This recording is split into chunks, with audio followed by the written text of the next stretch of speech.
and we're just waiting for the next course of action. First of all, it was surprising that they decided to call him here and record a statement from him from here, and later on to transport him to Shwangandu, when they would have just asked him to report himself to the police station in Shwangandu. And secondly, what is happening here is where they're not allowing anybody to see him. This is unusual. It's also unfair. Family members and friends are here to try and see their friend. And there are restrictions, phone calls coming from all over. We have said this time and again that this persecution is political. And I honor the Vice President on the floor of the House has denied vehemently, saying they will not take that route. Yeah, but all that we have to say is that the Zambian people should now see, when we expose government for what it is, for failing to fulfill the promises that they promised the Zambian people, they now would like to divert attention by these arrests that are making headlines and so on and so forth. But we will not lose sight of what we have to do for the Zambian people. We will continue to ask them, first of all, to ensure that they look into the issue of high electricity tariffs and fuel. That's what the Zambians want to hear. We are supposed to be in the House. These are honorable members of Parliament, right now representing the Zambian people in Parliament, requesting government not to implement or increase fuel, requesting them not to increase electricity. But we are here. Why? Because they're deliberately disturbing the smooth operation of Parliament. Yeah. So as Zambians, we want you to wake up. Don't sit back. One, as Zambians, you have to fight for the democracy. We saw the ruling that was handed down by Madam Speaker yesterday. That's not our fight alone. It's a fight for every Zambian, because that injures the democracy that we fought for. And the Speaker is not acting alone. She's acting on instructions. She's acting on instructions. So what you have now, you have the breakdown in the rule of law in the executive, as we are seeing now. We are seeing the Speaker breaching the constitutional rule in the legislature. The only hope that we have is in the judiciary. And if at all the judiciary does not come to the party, they don't come to the table, we'll only remain with one court, and that is the People's Court. So I want to call upon the Zambian people to remain firm and steadfast that now we are headed for a dictatorial rule, because they want to clamp down every voice that is there to speak. It's not very long ago when the president was saying, you will see who is in charge of government. So this is what we are seeing. He warned us. He did not hide. This is a president who is out there to threaten and intimidate citizens. So what we are seeing is not unusual. Yeah. Because in the president's own wisdom, he believes that members of parliament should not speak. Because when Kampyongo speaks, he's going to be embarrassed like that. When Malanji speaks, he's going to be embarrassed like that. When Munduwile speaks, he's going to be embarrassed like that.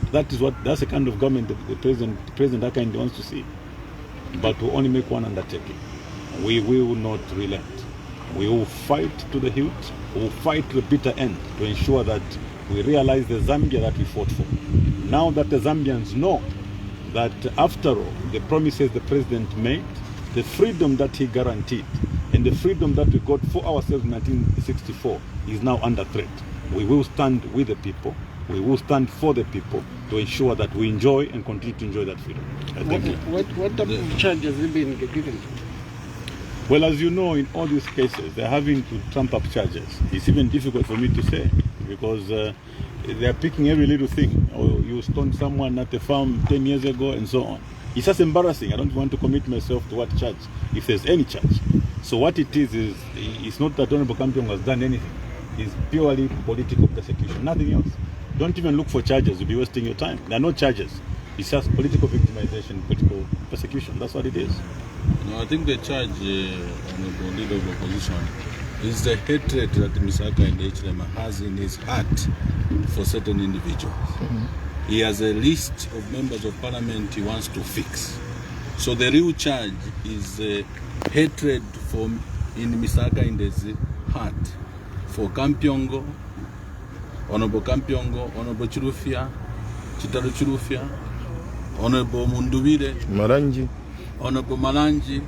He has a list of names he's instructing the police to arrest. Now you can look at the stress the police are going through, having been denied the promised 1.5 increment to their salary, having been promised new boots, new uniforms, and still subject them to this kind of drama is unnecessary. So in the next few days, you are going to see an increase because now Misaka Indechilema has taken AC, ACC, Yes. DEC, Yes. and all these law enforcing agencies, including the police, at his house, That's true. giving them instructions in the morning, Yes, at every day. lunch, He and meets in the them. evening. He personally meets So them. there are no charges. It is just his hatred. When he wakes up in the morning, his heart turns, he says, where is Kampyongo? His heart turns, where is Chirufya? When they tell him, the police tell him, there is nothing we have found, he says, you have to find something.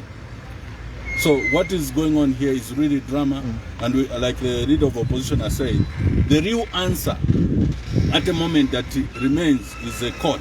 Beyond that is the people of Zambia. It's the people of Zambia. Just to add something, at least Honorable Kampyongo must stand as a very, very proud person.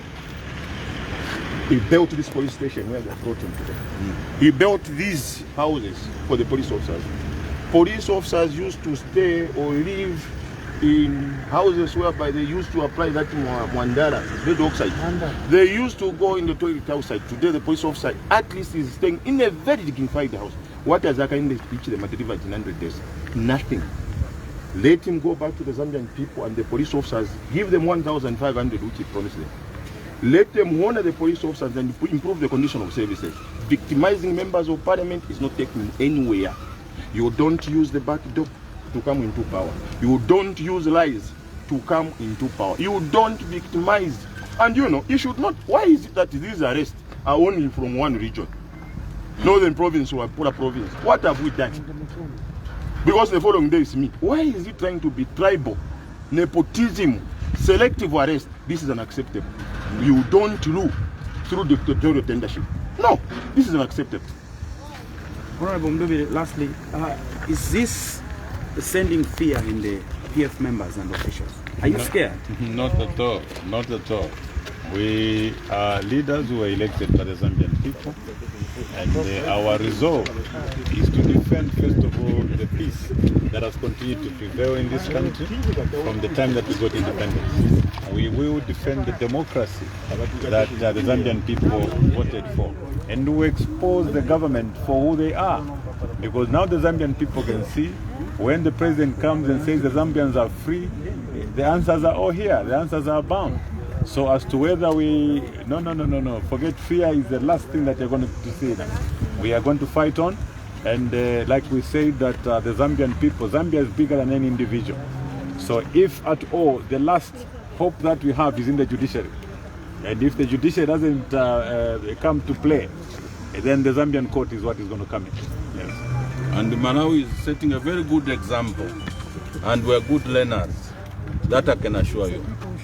We have a learning spirit which is very prominent. So Malawi is setting a very good precedence, and we are willing to learn from them. I think they are gallant men and women there. Thank you very much.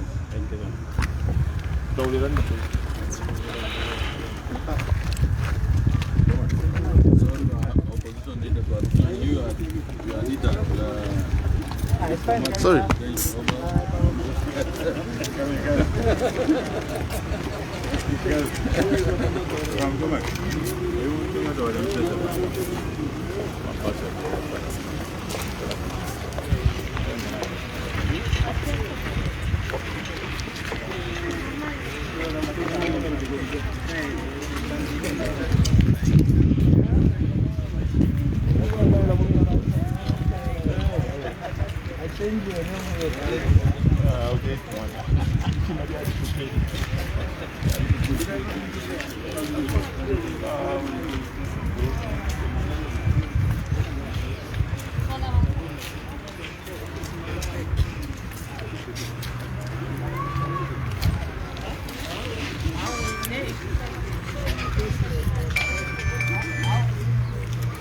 Hello?